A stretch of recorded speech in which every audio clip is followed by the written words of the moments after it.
வகுப்பு 5. தலைப்பு வளிமண்டலம் மற்றும் பருவகாலங்கள். வணக்கம் மாணவ செல்வங்களே, மீண்டும் உங்களை வரவேற்கிறோம்.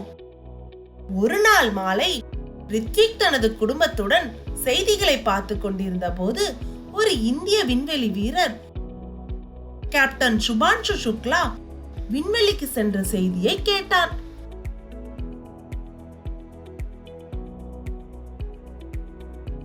ரித்விக் அதிர்ச்சி அடைந்தான். அவனும் ஒரு நாள் ராக்கெட்டில் பயணம் செய்ய விரும்பினான்.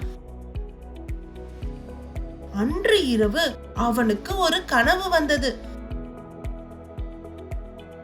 அவன் ஒரு ராக்கெட்டிற்குள் இருப்பதையும் அது விண்வெளியை நோக்கி வேகமாக பாய்ந்து செல்வதையும் கண்டான். அவன் பின்னோக்கி பூமியை பார்த்தபோது பூமியை சுற்றி ஒரு மென்மையான ஒளிரும் அடுக்கு இருப்பதை கவனித்தான். அதுதான் வளிமண்டலம்.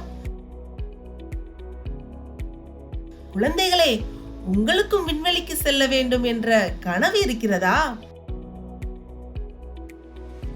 அதற்கு முன்னால் 5ஆம் வகுப்பு சுற்றுச்சூழல் அறிவியல் பாடத்தில் இருந்து வளிமண்டலம் மற்றும் பருவகாலங்கள் பற்றிய சில அடிப்படை விஷயங்களை தெரிந்து கொள்வோம். நமது உடலில் உள்ள உறுப்பு மண்டலங்களை பற்றி நினைவு கூர்ந்து பாருங்கள். நாம் உயிர் வாழ காற்று தேவை என்பதையும், காற்றில் இருந்து கிடைக்கும் ஆக்சிஜனை ரத்தம் நமது உடலில் ஒவ்வொரு செல்லுக்கும் கொண்டு செல்கிறது என்பதையும் நீங்கள் கற்றிருப்பீர்கள். காற்று என்பது நமது இயற்கை வளங்களில் ஒன்றாகும். இது நமது வீட்டில், திறந்த நிலங்களில், வயல்கள் போன்ற இடங்களில் எப்போதும் காணப்படுகிறது.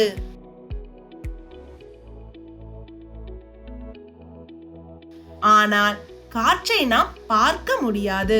ஆனால் அதன் இருப்பை உணர முடியும். நகரும் காற்று தென்றல் என்று அழைக்கப்படுகிறது. வளிமண்டலம் இருப்பதாலேயே பூமி உயிரினங்கள் வாழ்வதற்கு ஏற்ற இடமாக திகழ்கிறது. கற்றுக்கொள்வீர்கள். இந்த தலைப்பை படித்த பிறகு உங்களால் பின்வருவனவற்றை செய்ய முடியும். வளிமண்டலம் மற்றும் அதன் அடுக்குகளை புரிந்து கொள்ளுதல், காற்றை பற்றி விளக்குதல் மற்றும் பல்வேறு வானிலை நிலைகளை அடையாளம் காணுதல், பல்வேறு பருவ காலங்களுக்கான காரணங்கள் மற்றும் அவற்றின் சிறப்பம்சங்களை விவரித்தல். முக்கிய வார்த்தைகள்: வளிமண்டலம், காற்று, பருவகாலங்கள், வானிலை அறிக்கை, வெப்பமண்டல பகுதிகள், துருவ பகுதிகள்.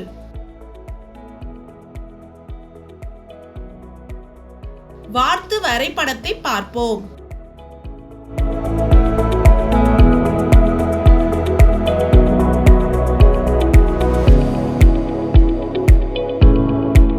காற்று புவியின் ஈர்ப்பு விசை மற்றும் பூமியின் சுழற்சி மற்றும் சுழற்சி இயக்கம் காரணமாக காற்று ஒரு இடத்தில் இருந்து மற்றொரு இடத்திற்கு தொடர்ந்து நகர்கிறது. காற்றின் வேகம் மற்றும் தீவிரம் இடத்திற்கு இடம் மாறுபடும்.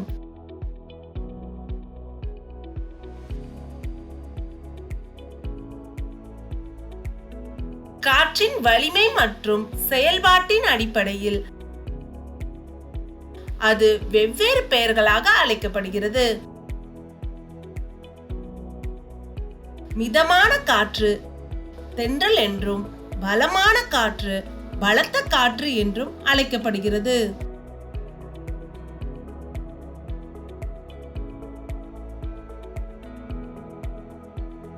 சூறாவளியின் போது காற்று அதிவேகத்தில் வீசும்.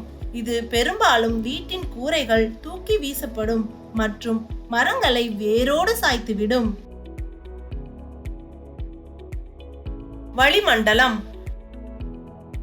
பூமியானது காற்று நிறைந்த ஒரு போர்வையால் சூழப்பட்டுள்ளது. இதுவே வளிமண்டலம் என்று அழைக்கப்படுகிறது. இது பல வாயுக்களின் கலவையால் உருவாகியுள்ளது. இதில் பெரும்பாலும் நைட்ரஜன் 78% மற்றும் ஆக்சிஜன் 21%, இவற்றுடன் சிறிய அளவு கார்பன் டை ஆக்சைடு, நீராவி மற்றும் இதர வாயுக்கள் 1% கலந்துள்ளன.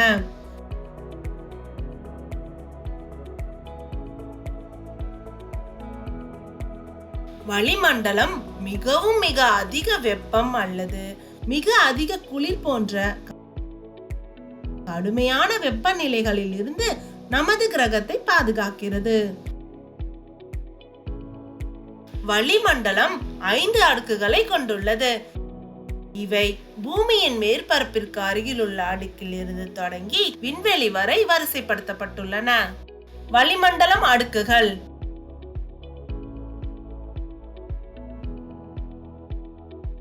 அடிவளிமண்டலம். இது கடல் மட்டத்தில் இருந்து 10 கிலோமீட்டர் தூரம் வரை நீண்டுள்ள மிக கீழ் அடுக்காகும். இதில் பெரும்பாலான காற்று மற்றும் நீராவி உள்ளது.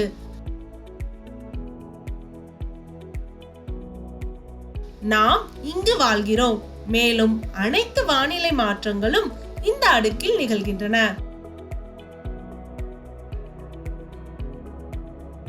படைமண்டலம். இது 50 கிலோமீட்டர் தூரம் வரை நீண்டுள்ளது. இங்கு வெப்பநிலை -55 டிகிரி செல்சியஸ் ஆக இருக்கும். இதில் உள்ள ஓசோன் படலம் சூரியனின் தீங்கு விளைவிக்கும் புற ஊதா கதிர்களிடமிருந்து நம்மை பாதுகாக்கிறது.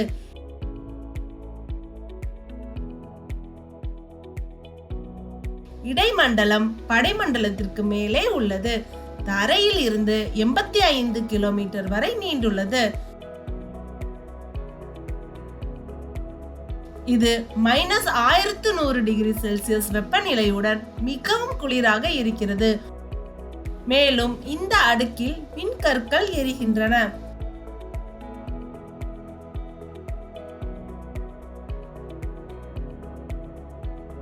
வெப்ப வளிமண்டலம்.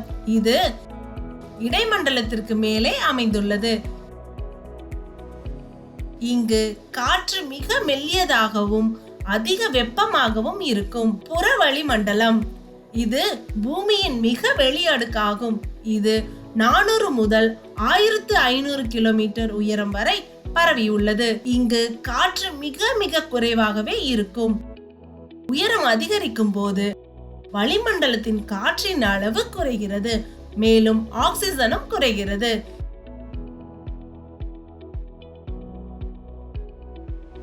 இதன் காரணமாகவே மலை ஏறுபவர்கள் தங்களுக்கு தேவையான ஆக்சிஜன் உருளைகளை உடன் எடுத்து செல்கிறார்கள்.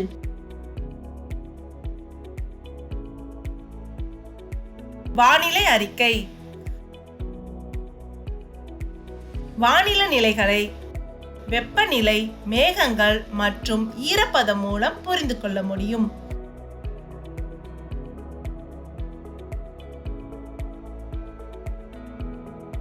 தொலைக்காட்சி செய்திகளில் கீழே காட்டப்பட்டுள்ளது போல குறியீடுகளை பயன்படுத்தி இந்த வானிலை நிலைகளை விளக்குவார்கள்.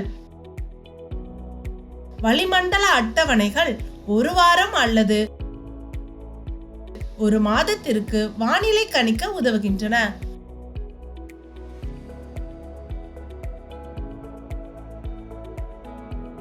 வானிலை எப்போதும் மாறுகிறது. சில நேரங்களில் வானம் மேகமூட்டத்துடனும் குளிர்ந்த காற்றுடனும் காணப்படும். மற்ற நேரங்களில் வெப்பமாகவும் வறண்டதாகவும் இருக்கும். மழைக்காலமும் வெயில் காலமும் ஒன்றன் பின் ஒன்றாக வரக்கூடும்.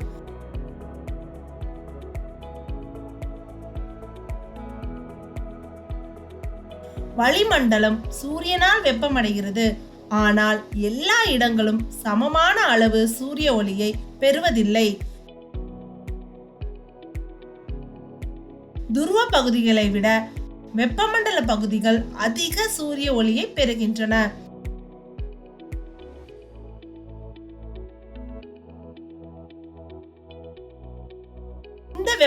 வேறுபாடுகள் காற்று வீசுவதற்கு காரணமாக அமைவதோடு வளிமண்டலத்தில் மாற்றங்களையும் கொண்டு வருகின்றன. சூரிய ஒளி, காற்று, நீர்நிலைகள், மரங்கள், நிலப்பரப்பு மற்றும் உயரம் ஆகியவை இந்த மாற்றங்களுக்கு பின்னால் உள்ள முக்கிய காரணிகளாகும்.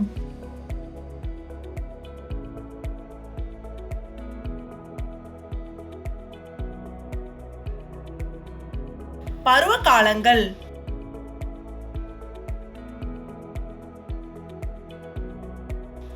காலநிலையின் அடிப்படையில் ஒரு வருடம் 3 முக்கிய பருவங்களாக பிரிக்கப்படுகிறது. கோடைக்காலம், மழைக்காலம் மற்றும் குளிர்காலம். பூமி தனது அச்சில் சாய்ந்த நிலையில் சூரியனை சுற்றி வருவதால் பருவ காலங்கள் மாறுகின்றன.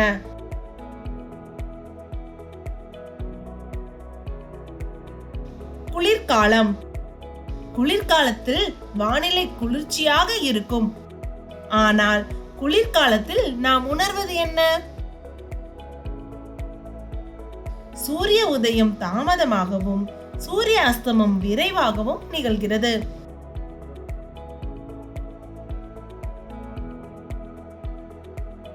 நாம் கம்பளி போன்ற கதகதப்பான ஆடைகளை அணிந்து சூரியனில் உட்கார்வதில் மகிழ்ச்சியை அனுபவிக்கிறோம்.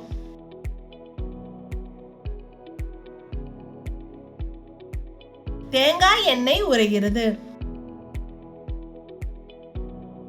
மாம்பழ மரங்கள் மலர ஆரம்பிக்கின்றன. வண்ணத்து பூச்சிகள், மலர்கள் மற்றும் குயில்கள் போன்ற பறவைகள் இயற்கையை அழகாக மாற்றுகின்றன.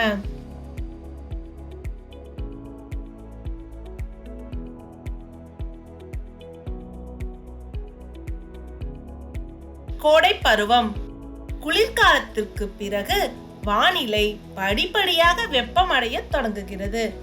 ஏப்ரல், மே மற்றும் ஜூன் மாதங்களில் சூடான காற்று வீசுகிறது. வெப்பம் அதிகரித்து உச்ச நிலைக்கு வருகிறது. மக்கள் குளிர்ச்சியாக இருக்க நிழலில் தங்குவதையும் நீந்துவதையும் மற்றும் குளிர்ந்த நீரை குடிப்பதையும் விரும்புகிறார்கள். மேலும் மெல்லிய பருத்தி ஆடைகளை அணிகிறார்கள்.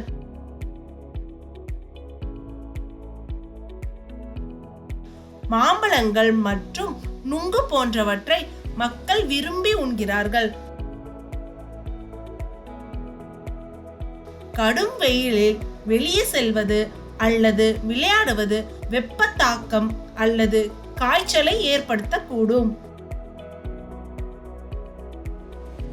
வெப்பம் அதிகமாக இருந்த போதிலும் கோடைக்காலத்தின் மகிழ்ச்சிக்காகவும் விடுமுறை சுதந்திரத்திற்காகவும் குழந்தைகள் இதனை மிகவும் ரசிக்கிறார்கள். மழைக்காலம். மழைக்காலம் என்றாலே நம் நினைவுக்கு வருவது மேகங்கள், மழை, இடி, மின்னல், குடைகள், மழையாடை, காகித கப்பல்கள் மற்றும் சூடான தின்பண்டங்கள் ஆகும்.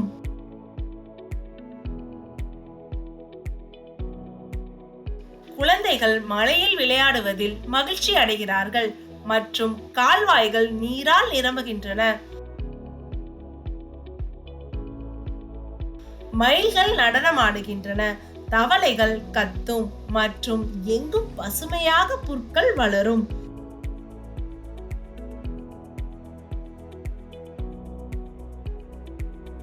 கிணறுகள், ஏரிகள், நதிகள் மற்றும் கால்வாய்கள் நீரால் நிரம்புகின்றன. இந்த பருவம் ஜூலை முதல் ஆகஸ்ட் வரை நீடிக்கும். அதன் பிறகு மழை மெதுவாக குறைகிறது மற்றும் குளிர்காலம் ஆரம்பிக்கிறது.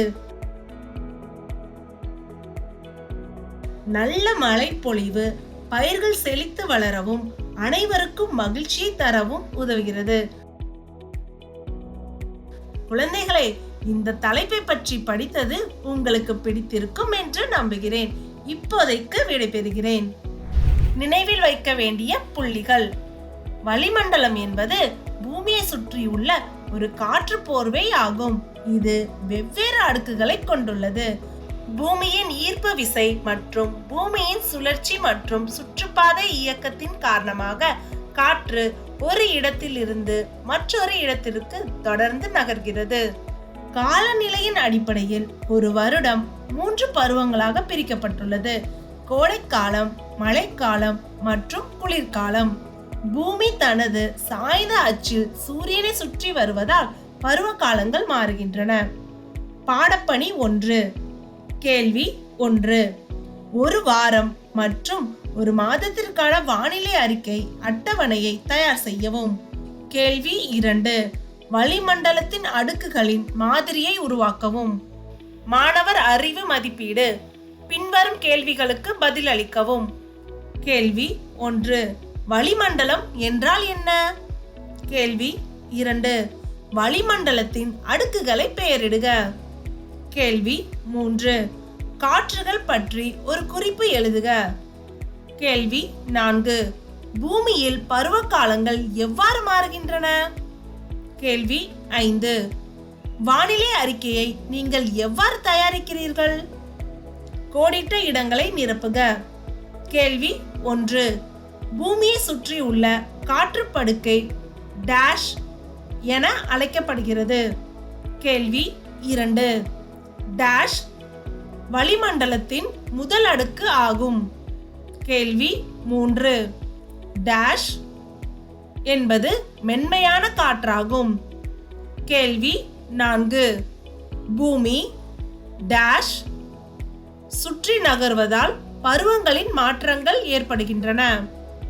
சரியான பதிலை தேர்ந்தெடுக்கவும். கேள்வி 1. பூமிக்கு மிகவும் அருகில் உள்ள வளிமண்டல அடுக்கு எது? ஆ அடிவளிமண்டலம், ஆ படைமண்டலம், இ இடைமண்டலம், இ வெப்பவளி மண்டலம். கேள்வி 2. பூமியில் பருவங்கள் மாற்றத்தை ஏற்படுத்துவது என்ன? ஆ நிலவின் சுழற்சி, ஆ மேகங்களின் இயக்கம், இ பூமி சூரியனை சுற்றும் சுழற்சி, இ கடல் மட்ட உயர்வு. கேள்வி 3.